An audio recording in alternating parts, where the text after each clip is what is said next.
Bárbaro, gracias. Gracias, Manuela, por la presentación.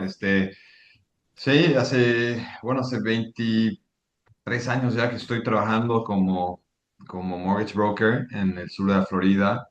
En realidad, si bien mi base siempre ha sido el sur de la Florida, es lo que he podido hacer dentro de mi experiencia. He hecho operaciones en California, Colorado, Texas, en Chicago, otras ciudades, otros estados fuera de la Florida y del sur de la Florida.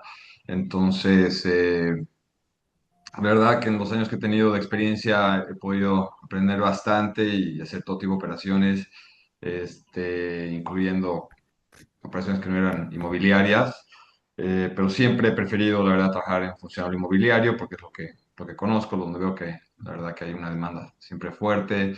Eh, He visto los altibajos de la crisis financiera, hemos estado presentes también en ahora, obviamente, COVID y todos los ciclos que nos ha llevado en las últimas 2 décadas, que la verdad que han sido bastantes, incluyendo lo actual.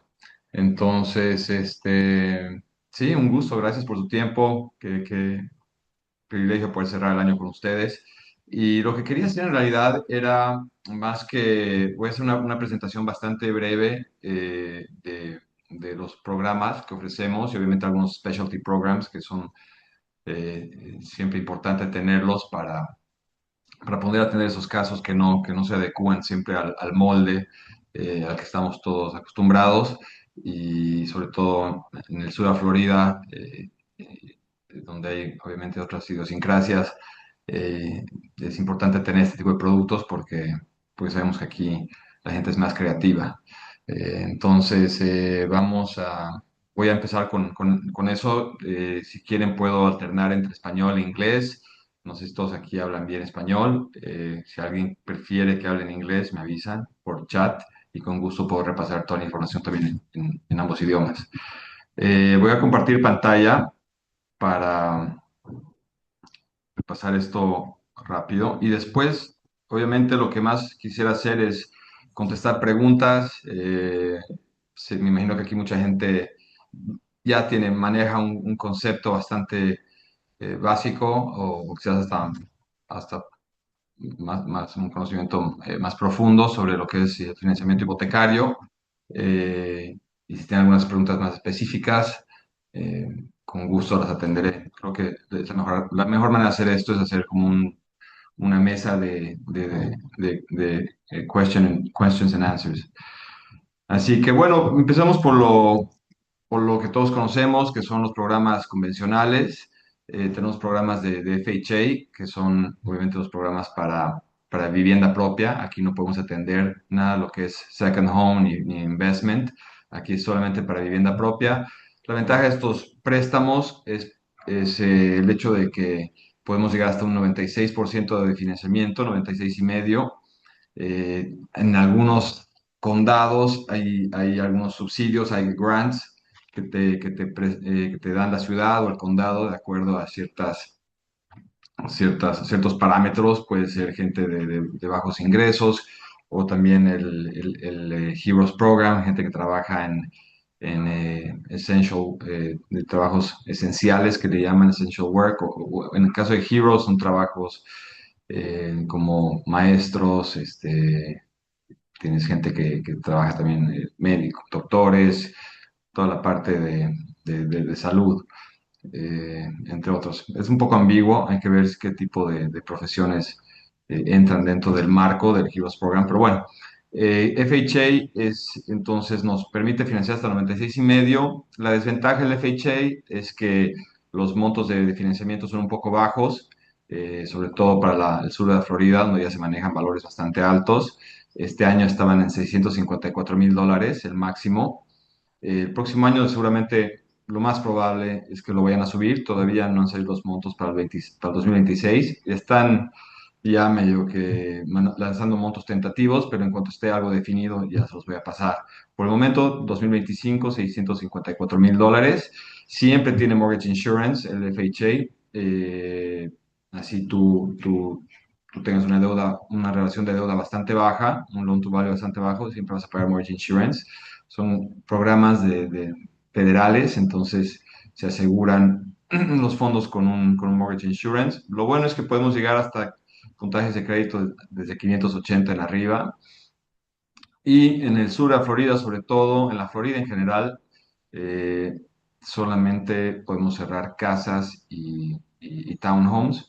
Se puede hacer condominios, he cerrado FHA, préstamos FHA en apartamentos, pero normalmente en la Florida para poder alquilar un apartamento, tú tienes que correr un historial de crédito, tienes que hacer un background check, y eso a FHA no le gusta que tengas que seas tan selectivo. Entonces, normalmente cuando un edificio, un condominio, tiene esos requisitos para un nuevo residente o para un inquilino, FHA lo rechaza. Y eso está dentro de los rules and regulations del condominio.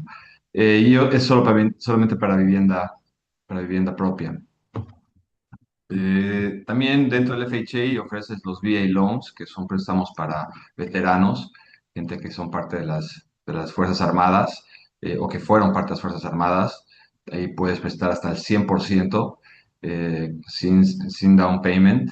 Este año hasta $806,000 para veteranos. No les corren el crédito, no tienen un mínimo, sí les corren el crédito, pero no tienen un mínimo de puntaje de crédito, y tampoco les cobran seguro hipotecario, mortgage insurance. Si tienen algún cliente que fue parte de las Fuerzas Armadas o que es parte de las Fuerzas Armadas, este es un programa que habría que analizar. Después tienes también los programas para gente mayor, retirada, que tiene una casa y que quieren básicamente vivir de esa plusvalía que tienen en esa casa sin tener cuotas mensuales. Entonces, básicamente es una hipoteca, le llaman un reverse mortgage, donde les hacen un desembolso en efectivo y después las cuotas mensuales se van sumando al capital de la deuda, y ya cuando eh, hay una defunción o venden la casa, se paga obviamente el capital de la deuda más lo que se acumuló en intereses, en intereses. Eh, Aquí es para gente mayor de 62 años. No tienen que ser, si es una pareja, no tienen que ser los dos mayores de 62 años, puede ser solamente uno de los dos. Y bueno, sí, hay unos factores que se determinan en función a cuánto deben actualmente, el valor de la deuda, cuántos años tienen, también entra en juego dentro de la parte de análisis de riesgo. Pero normalmente lo bueno es que no, no tienen cuotas mensuales. Entonces, es gente que está viendo jubilarse y usar esa plusvalía que tienen pero bueno, disfrutar de, de esa jubilación que aquí ya está. También tenemos programas para gente que trabaja como médicos, doctores, puede ser dentistas, puede ser también enfermeros, enfermeras, toda la gente que esté debidamente matriculada en el sector de salud, pueden tener acceso a estos programas. Eh, y bueno, la ventaja de esos programas es que les financian hasta el 100%. Tiene que ser vivienda propia, no puede ser segunda vivienda o de inversión. Normalmente la gente que está en ese tipo en medicina tienen buenos puntajes de crédito, pero en todo caso el mínimo es 720. Pero tenemos programas bastante, bastante atractivos para gente que está en el sector de salud. Y como les digo, pueden financiar hasta el 100% con excelentes tasas de interés. Pero bueno, no sé si alguien de ustedes me está mandando un mensaje. Después los programas más comunes que de seguro que ustedes conocen, y que son los que normalmente ofrecen en los bancos, credit unions, etcétera, son los programas de Fannie Mae y de Freddie Mac. Son los programas convencionales o conforming, y aquí podemos financiar vivienda propia, segunda vivienda, propiedad de inversión con estos programas. Podemos financiar para primeros compradores, 97% de financiamiento, 3% de down payment. Estos programas llegan a valores más altos que un FHA. En este caso ya están lanzando, ya estamos trabajando con los valores de 2026, que son $832,000. Es el préstamo, el máximo para 2026 para estos programas. Entonces se adecúan mejor ¿cómo se llaman? A nuestras zonas, al sur de la Florida. Eh, de estos programas podemos hacer casas, townhomes, multifamilies. y también apartamentos. El tema en apartamentos es que los apartamentos tienen que ser aprobados por Fannie Mae y Freddie Mac y, y eso conlleva que los condominios cumplan con ciertos requisitos. Entonces, cuando es un apartamento, no solo se analiza al solicitante o al borrower, al comprador, a su cliente, sino también se analiza los méritos del condominio, del edificio, que tiene que tener reservas, 10% de lo que generan en expensas, en cuotas de condominio, tiene que ir a reservas.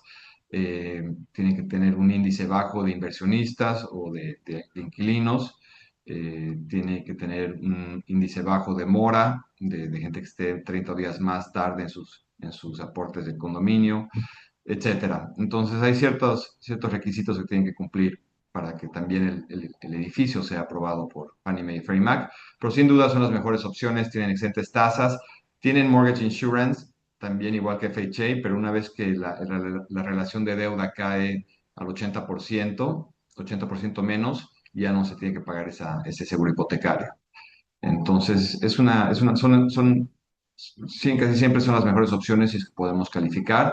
El único tema de FHA, Fannie Mae, Freddie Mac es que siempre son solamente para residentes, ciudadanos, y tiene que ser también con documentos verificables.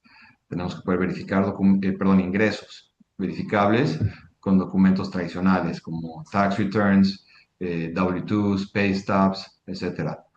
La gran diferencia entre Fannie Mae y Freddie Mac es que Freddie Mac, para gente independiente, que ya tiene 5 años o más en su rubro y que podemos demostrar que hasta otros 5 años más como independiente en lo que sea que se dediquen, solamente necesita un tax return, el del último año para calificar, mientras que Fannie Mae te saca un promedio de los dos últimos. Entonces, para independientes siempre es mejor Freddie Mac porque no entra en juego el ingreso del año anterior, sino del año, o bueno, del año, 2 años anteriores. Entonces, en ese caso también, pero siempre las tasas de interés en Fannie Mae y Freddie Mac son prácticamente las mismas condiciones de crédito, simplemente la forma de análisis de riesgo para un independiente es un poco diferente. Y bueno, cuando salimos de lo convencional, de lo tradicional, entramos a los que son los portfolio loans.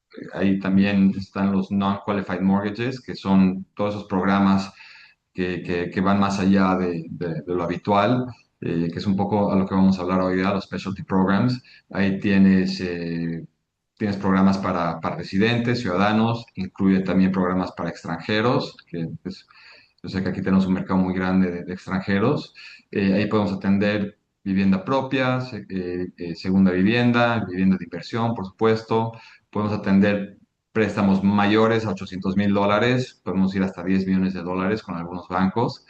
Tengo un banco que puede prestar hasta 95% eh, eh, para préstamos de un millón y medio, hasta 1,5 millones, con excelentes tasas de interés.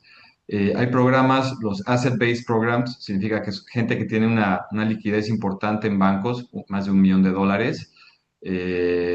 No necesitamos demostrar ingresos, podemos tomar ese $1 millón y calificarlos sobre la liquidez que tienen. Hay que hacer una fórmula, hay que hacer un cálculo para determinar cuál sería el ingreso sobre ese $1 millón, pero se puede financiar para gente que tiene una liquidez importante en banca, en banca de inversión. Se puede tomar esa liquidez, podemos sacar los ingresos de esa liquidez. Y eso nos llega hasta un 60% de financiamiento. También tenemos los programas con extractos bancarios, donde tomamos todos los depósitos del último año en sus extractos bancarios y utilizamos eso como ingresos. Ese programa es solamente para independientes, para self-employed individuals, pero ahí podemos llegar hasta un 90% de financiamiento para compras. Ahora, yo siempre recomiendo 80% menos porque las tasas de interés empiezan a subir bastante.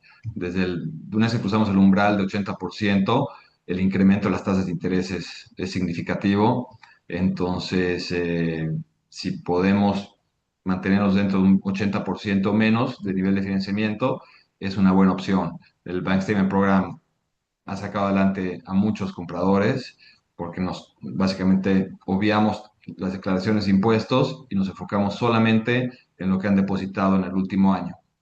Si es una cuenta personal, te toman el 100% de depósitos. Si es una cuenta corporativa de la empresa del cliente, te toman el 75% de los depósitos. Pero es una buena herramienta, es una muy buena opción, la verdad, para independientes. Y aquí en la Florida hay mucha gente que por X o Z no declara obviamente el 100% de lo que genera, entonces Bank Statements es siempre una buena alternativa. Tienes también las opciones de los programas para Foreign Nationals a través de banca tradicional. Bancos, normalmente son bancos comunitarios, regionales, eh, que te ofrece este tipo de programas. Dependiendo del banco, dependiendo del tipo de propiedad, podemos llegar hasta un 75% de financiamiento para extranjeros. Eh, Normalmente para casas puedes llegar hasta un 75% para extranjeros, 25% inicial. Apartamentos, 70, 65, 70%, dependiendo si es un new development, si es un edificio que ya existente, cuántos años tiene ese edificio, etcétera. Hay que hacer un análisis también del edificio, pero 70, 65, 70% para apartamentos, 75% para casas, sin problema, para foreign nationals. Eh, para extranjeros, y ustedes ya deben conocer, los requisitos son bastante blandos, bastante sencillos, no hay mucho que recopilar y mucho lo que se envía al banco es, son certificaciones de ingresos, preparadas por un contador, referencias bancarias, realmente nada que complique mucho al cliente y a ustedes a su operación. Eh, Tenemos programas para foreign nationals, para casas, townhomes, apartamentos, multifamiliares, programas comerciales también para foreign nationals. Ahora estamos haciendo financiamiento de unos retail spaces en un shopping plaza en Fort Myers. Entonces hay programas para foreign nationals sin diferencia de los residentes. Con este tipo de programas podemos cerrar con LLCs, con corporaciones, cosa que no puedes hacer con Fannie Mae normalmente o FHA. También tienes otro tipo de programas. Si realmente quieres obviar cualquier tipo de verificación de ingresos, tienes los no ratio o programs o los debt service. Ustedes deben haber escuchado los debt service programs, que son programas donde básicamente se toma son programas para propiedades de inversión. Entonces se toma el ingreso proyectado por concepto de alquileres de esa propiedad que se está comprando y se la compara al gasto proyectado. Y si hay una relación de 1 a 1, normalmente se aprueba la operación. Estos programas tienden a ir hasta un 75% de financiamiento, hasta $1,500,000. eh, Ahora ya he visto que ahora tienes los no ratio, antes se tenía que tener esa relación de 1 a 1 entre el gasto proyectado y el ingreso proyectado. Ahora tienes programas donde no hace falta tener esa relación, se llama no ratio, o puedes tener una relación más baja de 1 a 1 hasta 1,75% del ingreso proyectado, pero vas a tener obviamente un ajuste en la tasa de interés significativo. Entonces, si podemos mantenernos dentro de esa relación de 1 a 1, tenemos una tasa de interés bastante interesante. Ahora mismo las tasas de interés en estos programas están en los 6,5, entre un 6,5 a 7%, dependiendo del nivel de financiamiento, si es extranjero o si es residente, depende también obviamente del puntaje de crédito, pero es una herramienta muy interesante para propiedades de inversión. La desventaja de estos programas es que normalmente tienen un prepayment penalty, tienes una restricción de 1, 3 o 5 años, de lo que elige el cliente en el pago de la devolución de capital. Pero normalmente el exit strategy no es 1, 3 o 5 años, puede ser 5 años, pero se puede bajarlo a 3 años también. Entonces es interesante. Aquí no tenemos ningún tipo de verificación de ingresos, son préstamos que salen bastante rápido.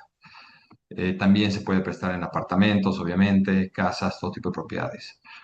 Y bueno, los últimos programas son los hard money loans, que obviamente son las últimas opciones a las que queremos tratar de apelar porque son préstamos caros, son préstamos con tasas de intereses bastante altas. Tenemos prestamistas que arrancan desde un 8,99%.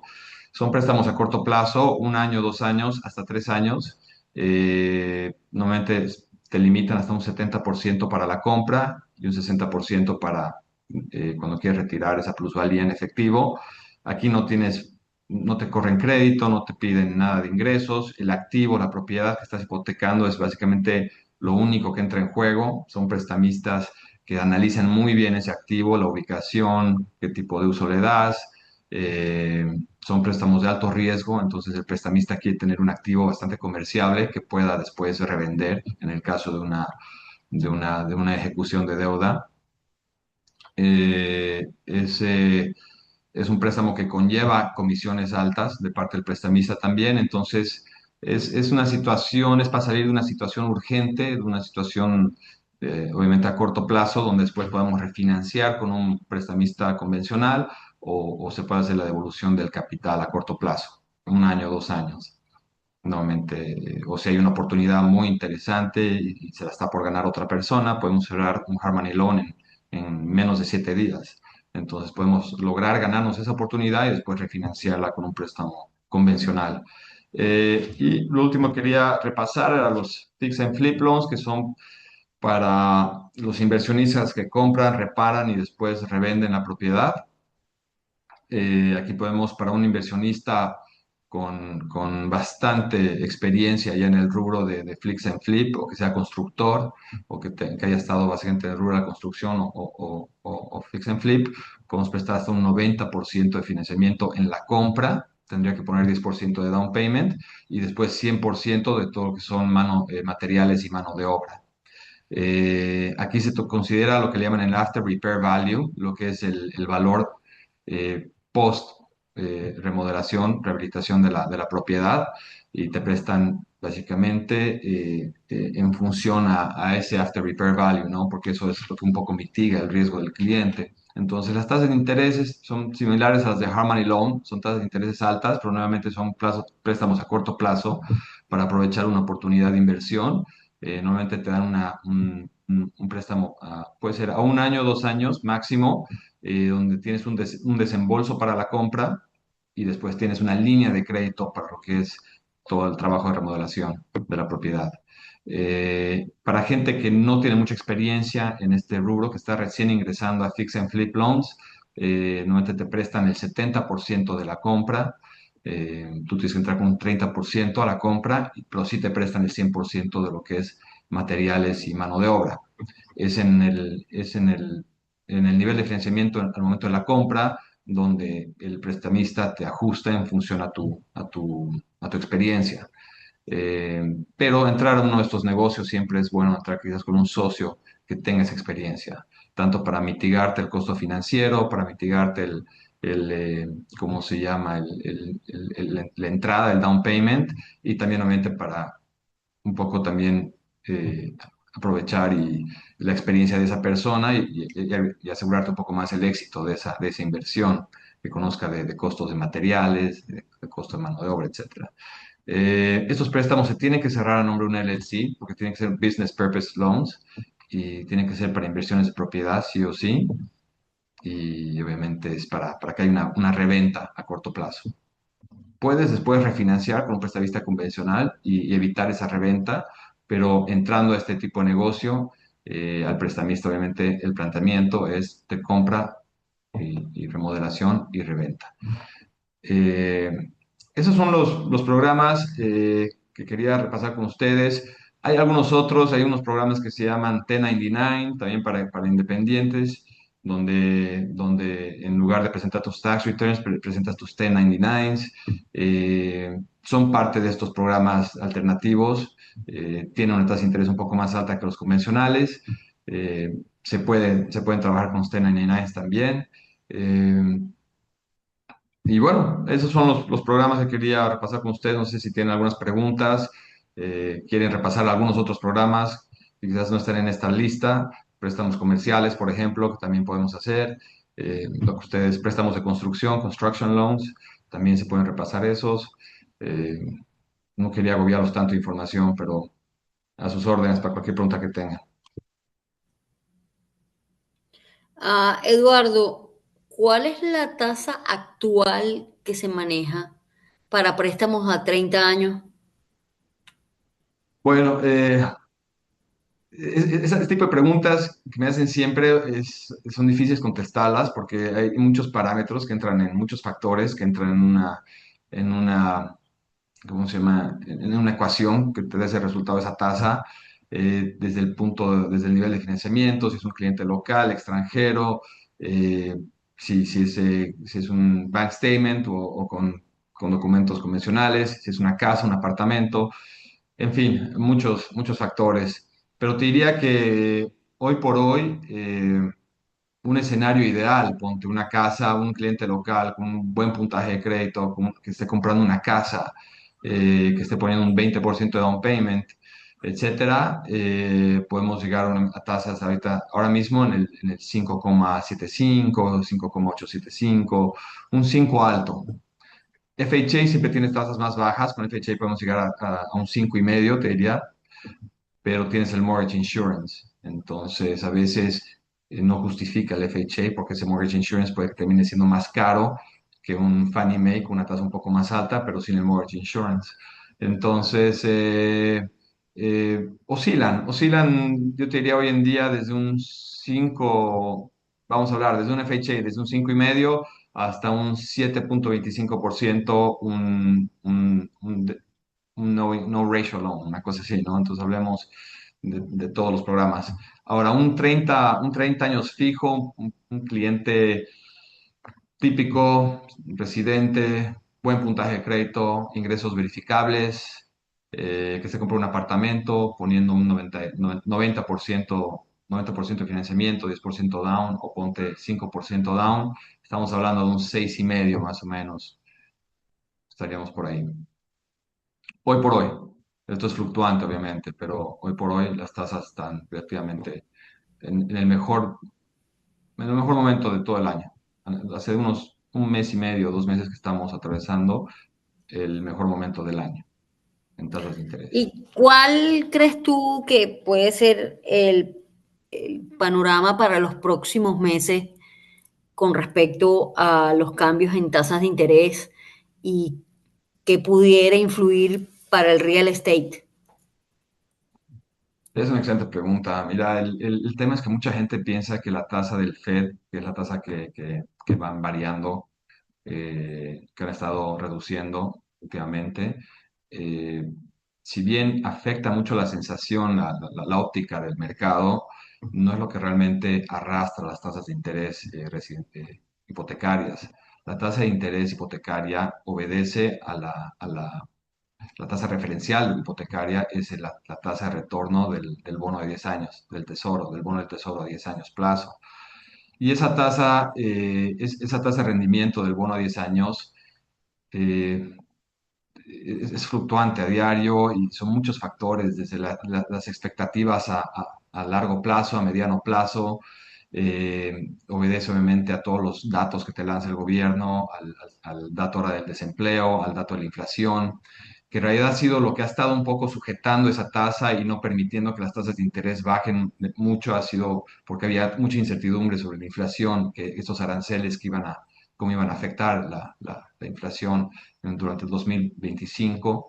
Entonces, había mucha preocupación sobre eso y es lo que mantuvo un poco las tasas altas. Pero ahora viendo que el desempleo ha ido aumentando y la inflación medio que se ha ido enfriando, no ha habido esa inflación eh, aguda que se pensó que iba a haber con los aranceles, hemos visto que las tasas han empezado a bajar. Eh, pero, ¿qué va a pasar el 2026? Eh, hay que ver realmente si este patrón del desempleo continúa aumentando, ya están a un 4,5%, ha subido bastante. eh, lo más probable es que las tasas se mantengan donde están, no creo que vayan subiendo, pero nuevamente la expectativa también de la economía a mediano y largo plazo, y la óptica de los inversionistas que compran bonos. eh, Quieren casarse por 10 años con una economía fuerte, con una economía que les va a dar una buena tasa de rendimiento, entonces que garantice su dinero. Entonces, si estamos mostrando una economía débil en Estados Unidos, con alta inflación y alto desempleo, lo más probable es que las tasas de interés suban un poco. eh, como te digo, depende de la cantidad de gente que está dispuesta a apostar y comprar esos bonos a 10 años. Y eso tiene que ser, que nos queda la sensación de que tenemos una economía bastante fuerte en Estados Unidos. Eh, entonces, hay que ver, hay que estar atentos. La verdad que nunca ha sido, creo que nunca hemos atravesado un momento de tanta fluctuación en las tasas de interés, un momento tan volátil. Es a diario. Entonces, no, ya hemos dejado de asustarnos cuando las tasas suben. Ya, la verdad, ya no me asusto porque sé que eso va a volver a bajar en algún momento. Está todo tan volátil y viceversa. Cuando bajan las tasas, hay que aprovechar y congelar esas tasas. Hay que tratar de meter la carpeta del cliente que ustedes tengan. Hay que darle celeridad, aprovechar, meter eso al banco, congelar esa tasa, porque así de la misma manera como ha bajado, puede volver a subir al día siguiente. Está todo muy volátil. Entonces hay que aprovechar esos momentos de tasas bajas como los que estamos viviendo hoy para apurar a los clientes que manden sus documentos y congelar esa tasa lo antes posible. Para ti este es el momento que para comprar. Sí, este es un buen momento para comprar. Bueno, ustedes saben mejor que yo, parece que hay bastante oferta ahora mismo en temas de propiedades. Las tasas están en un buen momento todavía, no están en el momento más bajo, pero están todavía en un buen momento. Eh, sí, la verdad que ya podemos utilizar los niveles, los montos de financiamiento del 2026. Creo que es un buen momento para comprar, sin duda. Y es un buyer's market, me parece, ahora mismo, ¿no? Entonces, hay que aprovecharlo. Ahora, pues, no sé si ustedes vieron los comentarios de Jerome Powell, ahora en diciembre, cuando hizo el último recorte de tasas de interés, donde mencionó que el sector inmobiliario todavía se está viendo afectado por una falta de construcción, etcétera. Eh, entonces, eso también dio la sensación de que el mercado inmobiliario en el 2026 va a estar un poco volátil, complicado, entonces eso augura de que las tasas de interés no vayan a bajar significativamente en 2026, por lo menos no las hipotecarias.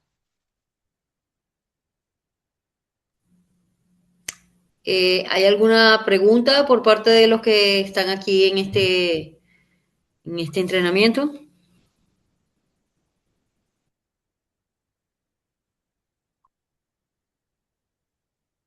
Está muy callado. Por Están el tímidos. momento no, todo clarísimo. Oh, Rami, pero Las Súper tasas para claro. inversionistas varían.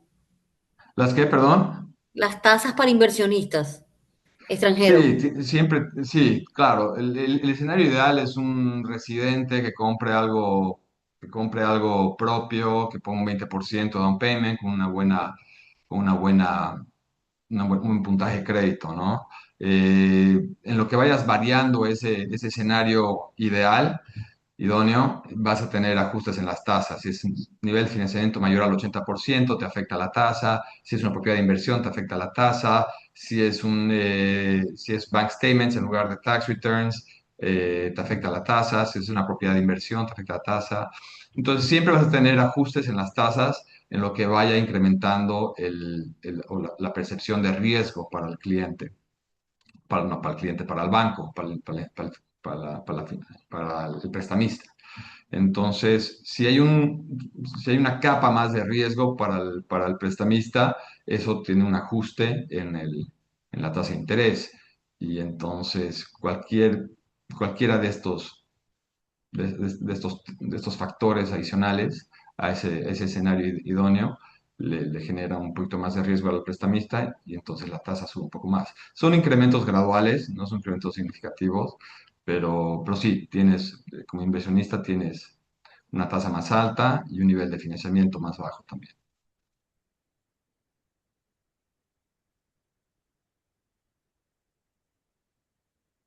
Siempre hay que ponerse en los zapatos de un banco, de un prestamista, y si usted fuera dinero propio de ustedes que quisieran prestar, obviamente el riesgo implica un mayor costo financiero, ¿no?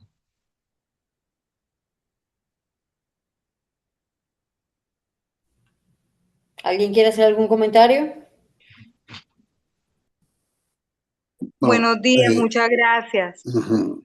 Yo quería preguntar sobre los préstamos para inversionistas extranjeros en la parte comercial. Es totalmente igual que la residencial y, sí, un poco de cuál sería la tasa para comercial.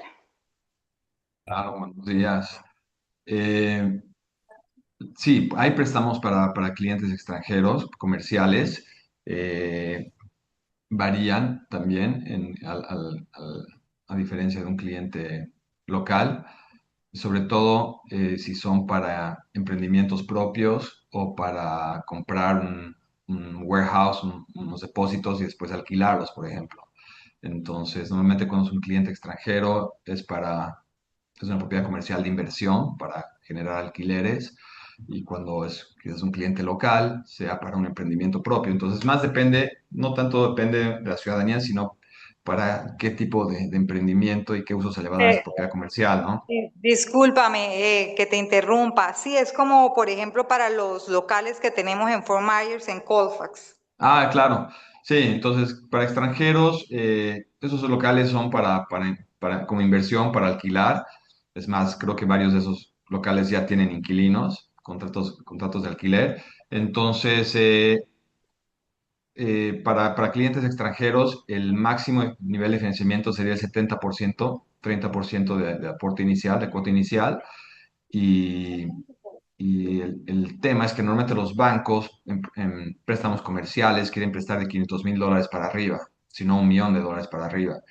Entonces, en lo que vamos bajando ese monto, ese monto del préstamo, nivel de financiamiento, no nivel de financiamiento, el monto del préstamo, vamos perdiendo algunas opciones.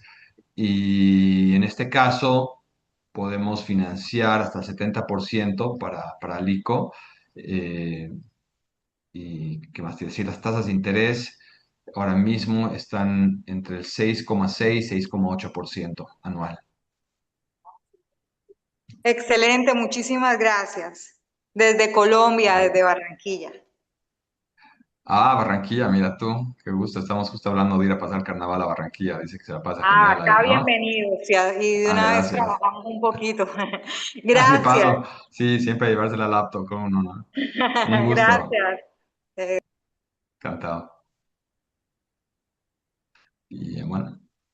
Ahora, en préstamos comerciales hay que aclarar también que lo que se toma en consideración más allá de los méritos propios del cliente, como la capacidad de pago del cliente mismo, es la capacidad de pago o la cobertura de deuda de la propiedad comercial. Entonces, lo que quiere ver el banco en una propiedad comercial es que el alquiler, en este caso, por ejemplo, el alquiler, el ingreso bruto por concepto de alquiler que genere ese local comercial, cubra 1,25, 1,3 veces el costo proyectado de la hipoteca.